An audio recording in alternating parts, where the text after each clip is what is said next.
कक्षा 9वीं के सभी विद्यार्थियों, आज अपने ना साइंस का एक बेहतरीन सा प्रैक्टिस पेपर आपको सॉल्व कराऊंगा। इससे आपको अनुभव हो जाएगा कि एग्जाम में किस तरह के पेपर प्रश्न पूछे जाते हैं, कि इनके पूछने के चांस ज्यादा रहते हैं। बड़े ही सिलेक्टेड क्वेश्चन बता रहा हूं बेटा ना, ताकि आपको नंबर अच्छे आए, इसलिए दिन रात अपन मेहनत कर रहे हैं। आपको सिलेक्टेड आईएमपी क्वेश्चन बता रहा हूं जो परीक्षा हाल में आपको देखने को भी मिलेंगे। चलिए तो देर किस बात की, फटाफट से शुरू करते हैं। दाब बढ़ाने पर निम्न में से किसके आयतन में कमी होती है? ठीक है, तो यहां पर दाब जब बढ़ाते हैं तो ठोस के, द्रव के और गैस के, इन तीनों के आयतन में यहां पर कमी आती है। दो या दो से अधिक परमाणुओं का जो समूह है, ठीक है, दो या दो से अधिक परमाणुओं का समूह कहलाता है आपका अणु। चलिए, एक तत्व की परमाणु संख्या केंद्रक में स्थित किसकी संख्या के बराबर होती है? तो होती है प्रोटॉन की संख्या के बराबर। बांध के जल में स्थितिज ऊर्जा होती है। किसी वस्तु की कार्य करने की जो दर है उसे ही हम क्या कहते हैं? कार्य करने की दर को अपन कहते हैं शक्ति। क्या कहते हैं? शक्ति। चलिए आगे बढ़ते हैं। ऊर्जा का जो मात्रक होता है, ऊर्जा का, है ना, तो ऊर्जा का जो मात्रक होता है वो क्या है आपका? यहां पर ऊर्जा का मात्रक होगा जूल, और कार्य का मात्रक भी जूल होता है ना, ध्यान से देखिए, क्योंकि कार्य करने की क्षमता को हम ऊर्जा कहते हैं। चलिए आगे बढ़ते हैं। और है आपका एक ही तत्व के परमाणु जिनकी द्रव्यमान संख्या तो भिन्न भिन्न, द्रव्यमान संख्या भिन्न भिन्न होती है।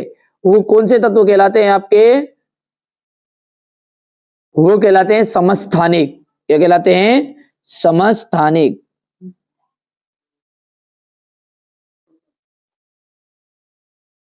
समस्थानिक एक ही तत्व के परमाणु है जिनकी परमाणु संख्या भिन्न भिन्न होती है। सभी जीवों की मूलभूत इकाई है कौन? कोशिका।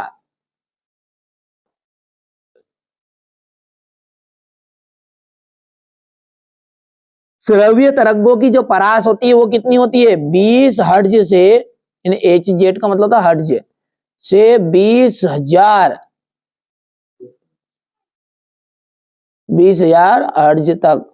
ठीक है, और अगला है ठोसों की अपेक्षा द्रव में विसरण की जो दर है वो अधिक होती है।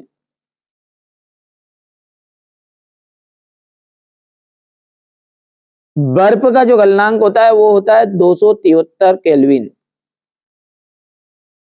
ठीक है, और पदार्थों की में संपीड़ितता का जो गुण है वो गैसीय अवस्थाओं में ज्यादा होता है।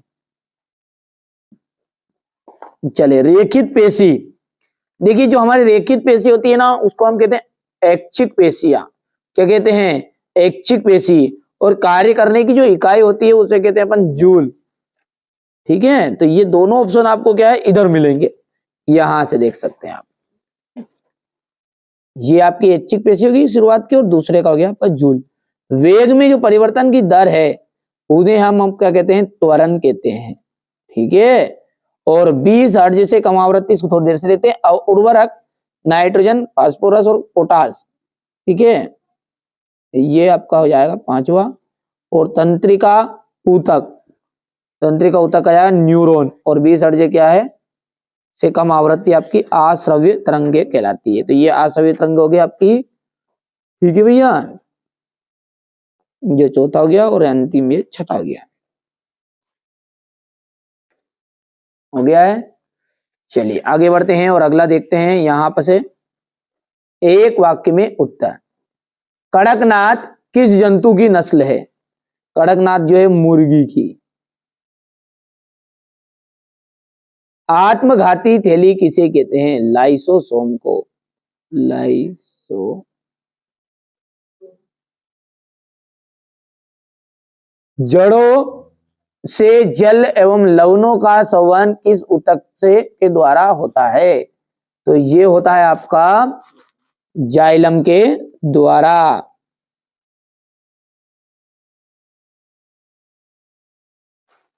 वेग में प्रति सेकंड होने वाली कमी को हम कहते हैं मंदन। सरल आवर्त की गति का एक उदाहरण बताना है। घड़ी की पेंडुलम।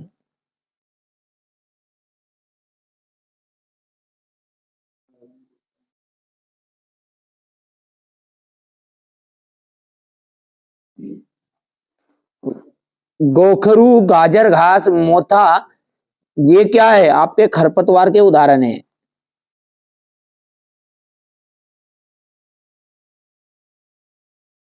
अब देखिए यहां पर है रिक्त स्थान, अणुओं के बीच स्थान ठोसों में अधिकतम होता है।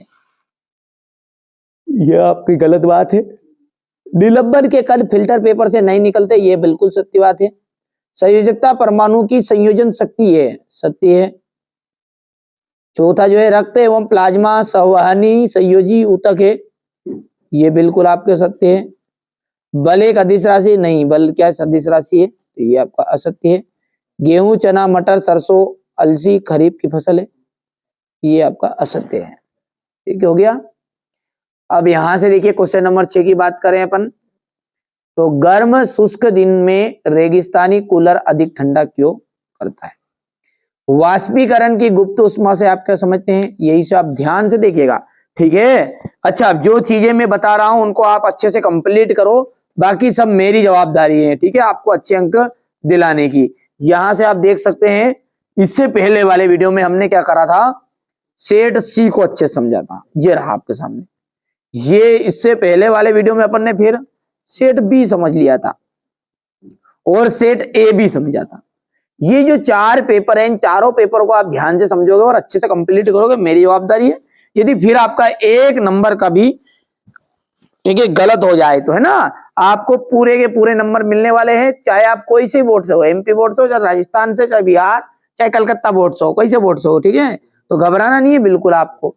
यहां से देखिए कोलाइड के कोई 2 गुणधर्म लिखने, कोलाइड को की उदाहरण सहित व्याख्या कर रही है।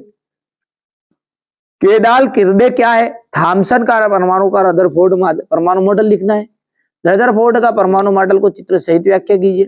बोर के परमाणु मॉडल की व्याख्या करना है। हृदय की पेशी का नामांकित चित्र बनाना है। यहां से आप देख सकते हैं ये क्वेश्चन नंबर आपका 12 है। यहां से देखिए, तो बढ़िया से ध्यान से समझना है, अच्छे से तैयारी करनी है। ठीक है, असमान गति को परिभाषित कीजिए। एक समान गति से आप क्या समझते हैं, उदाहरण दीजिए। बल का एसआई मात्रक, घर्षण से क्या हानियां है, ठीक है, द्रव्यमान और भार में अंतर बताइएगा, न्यूटन का सार्वत्रिक गुरुत्वाकर्षण का नियम बताना है, उत्प्लावकता से आप क्या समझते हैं, गुरुत्वाकर्षण के सार्वत्रिक नियम का क्या महत्व है, अर्धसूत्री विभाजन क्या है, लाइसोसोम को कोशिका की आत्मघाती वाली थैली क्यों कहते हैं। ठीक है, आप तो ध्यान से करिए, मैंने बोला ना पूरा सॉल्यूशन, इनका सॉल्यूशन कराने की जवाबदारी मेरी है। अगले वीडियो में हम इनका सॉल्यूशन करेंगे, तैयार हो रहा है, 2 से 3 दिन लगेंगे। यदि आप हो सकता बाद में देख रहे हो, ठीक है, ये वीडियो, तो आप जब तक सॉल्यूशन डल चुका होगा एक बार प्ले लिस्ट को चेकआउट जरूर कर लीजिएगा। अणु एवं परमाणु में अंतर।